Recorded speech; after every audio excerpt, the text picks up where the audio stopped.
Most people believe that if you only eat one meal a day, OMAD, one meal a day, your body will run out of energy or go into a state of starvation.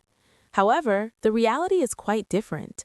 When you limit your eating to a short window of time each day, you may actually activate natural biological mechanisms that the human body has been designed to use for thousands of years. Imagine that your body is like a large warehouse. If delivery trucks keep arriving all day long, unloading boxes nonstop, the warehouse will quickly become crowded. The manager will be so busy receiving new shipments that there will be no time to organize the space or repair broken equipment. Something very similar happens inside the body when we eat constantly throughout the day. The digestive system is always busy processing incoming food, which means other important processes, such as cellular repair and internal cleanup, rarely get the chance to operate efficiently. But when you stop eating for an extended period of time, it is like closing the warehouse doors and pausing the delivery trucks. For the first time, the system has an opportunity to slow down, reorganize, and repair what has been neglected. This is why fasting is not simply about skipping meals. It triggers a sequence of biological changes that unfold hour by hour inside the body. And when you look closely, each stage of this process plays a unique role in how the body manages energy and maintains its internal balance. As soon as you finish your last meal and put down your fork, the biological clock begins to count. During the first 0 to 4 hours, your body is still in a fed state, and the digestive system is actively working to break down the food you just consumed. Your stomach begins breaking food into smaller components. Proteins are broken down into amino acids, fats into fatty acids, and carbohydrates are converted into glucose, which serves as one of the body's primary sources of energy. This glucose enters the bloodstream and raises blood sugar levels.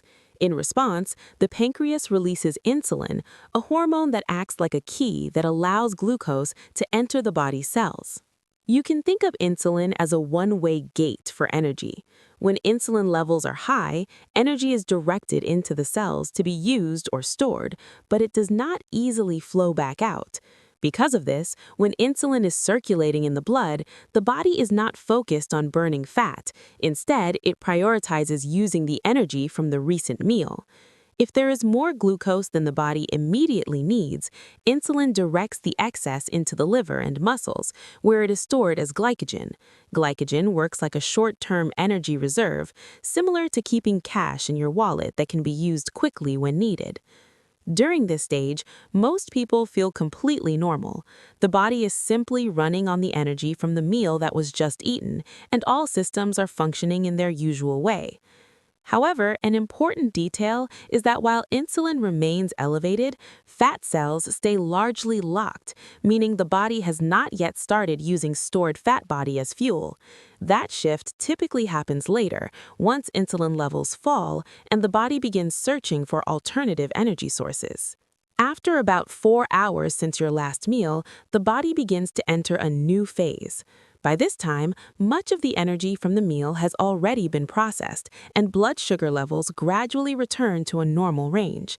At the same time, insulin, the hormone responsible for transporting energy into cells, begins to decline.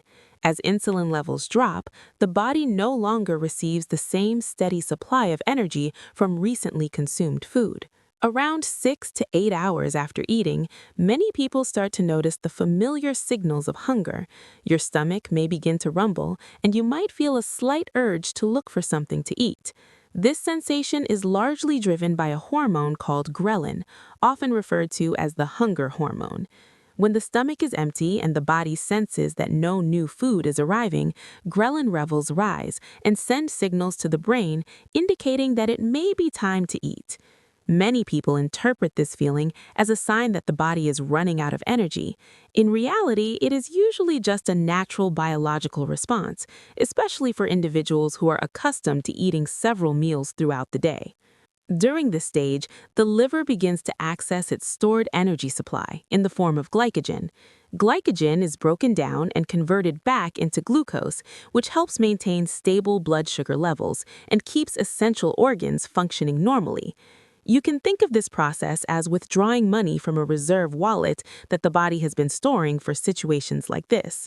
The stored energy allows the body to continue operating smoothly even when new food is not immediately available.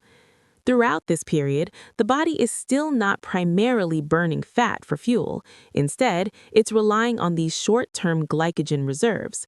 But as those reserves begin to run low, the body prepares to shift into a completely different metabolic state. When the fasting period reaches about 12 hours, the body's glycogen stores in the liver begin to drop significantly.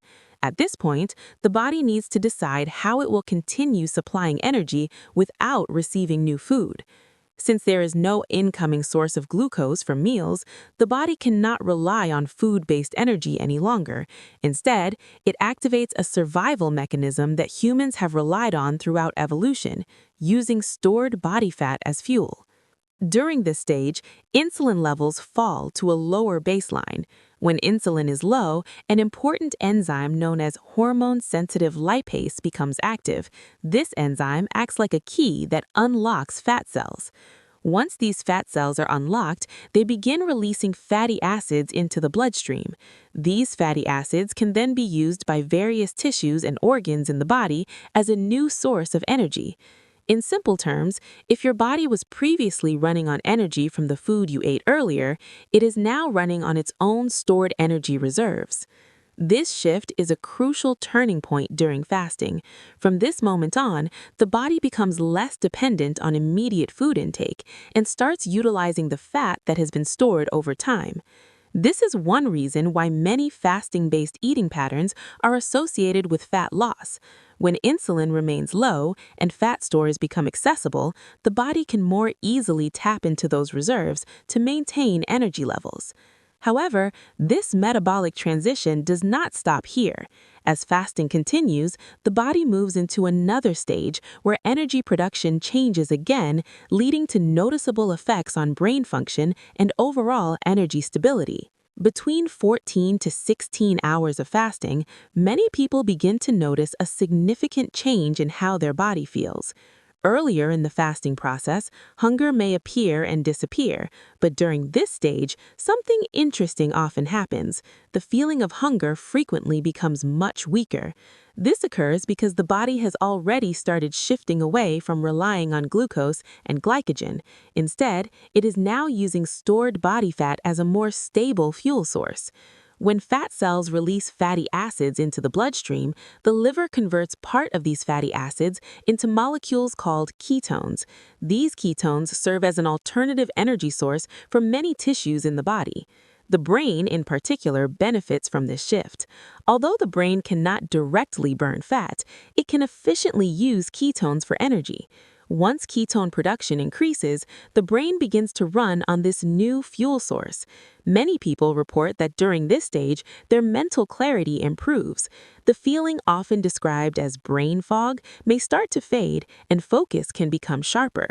One reason for this effect is that energy derived from stored fat tends to be more stable. When the body relies only on glucose from frequent meals, blood sugar levels can rise and fall throughout the day. These fluctuations sometimes lead to temporary fatigue or reduced concentration. In contrast, body fat provides a large and steady energy reserve. Even individuals with relatively low body fat still store thousands of calories that can be used when food is not immediately available. Because of this stable fuel supply, energy levels may feel more consistent during longer fasting periods. From an evolutionary perspective, this response likely helped humans remain alert and focused when searching for food. As fasting continues beyond this point, the body may begin activating deeper cellular processes related to maintenance and repair. As the fasting period approaches 16 to 18 hours, the body may begin activating one of its most interesting internal maintenance processes known as autophagy. The word autophagy comes from Greek and literally means self-eating. However, this does not mean the body is harming itself. Instead, it refers to a natural recycling system that helps cells clean out damaged or unnecessary components. To understand this process, imagine the earlier example of a warehouse that has finally stopped receiving deliveries. With no new shipments arriving, the workers now have time to walk through the building and inspect everything inside. They begin identifying broken shelves, rusted pipes, or unused materials that have been sitting around for too long. In the body, a similar process can occur at the cellular level. Cells start identifying damaged proteins, worn-out structures, and malfunctioning components. These materials are then broken down and recycled into smaller building blocks that the body can reuse. One of the structures that may be targeted during this process is the mitochondria, often called the energy factories of the cell. When mitochondria become damaged or inefficient, autophagy helps remove them so healthier ones can replace them. Scientists have been studying autophagy for many years because of its potential role in maintaining cellular health. By clearing out dysfunctional components,